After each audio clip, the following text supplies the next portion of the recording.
संगमनेर तालुक्यातल्या 7वीत शिकणाऱ्या किरण सोनवणे या विद्यार्थ्याचा वर्गमित्रांनी केलेल्या मारहाणीत मृत्यू झालाय।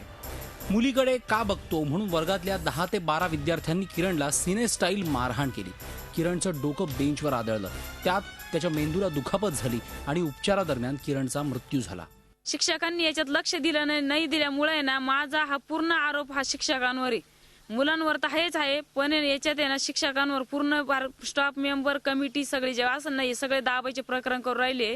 या प्रकारानंतर संगमनेर पोलीस स्टेशनमध्ये 11 अल्पवयीन मुलांविरुद्ध खुनाचा गुन्हा दाखल करण्यात आलाय।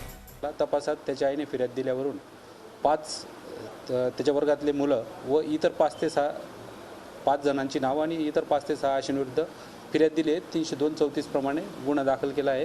तपास मी स्वतः करत आहे। तर मारहाणीचा हा प्रकार शाळेत घडलाच नाही आणि तशी तक्रारही आमच्याकडे आली नसल्याचं प्राचार्यांनी सांगितलं।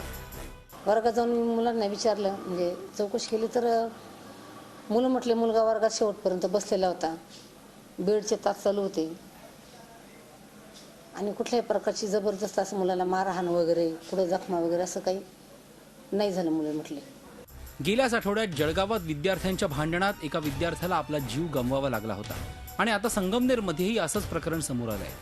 असे प्रकार वारंवार का होतात या संदर्भात वरिष्ठ पातळीवर विचार होणं गरजेचं आहे। प्रशांत शर्मा, झी मीडिया, संगमनेर।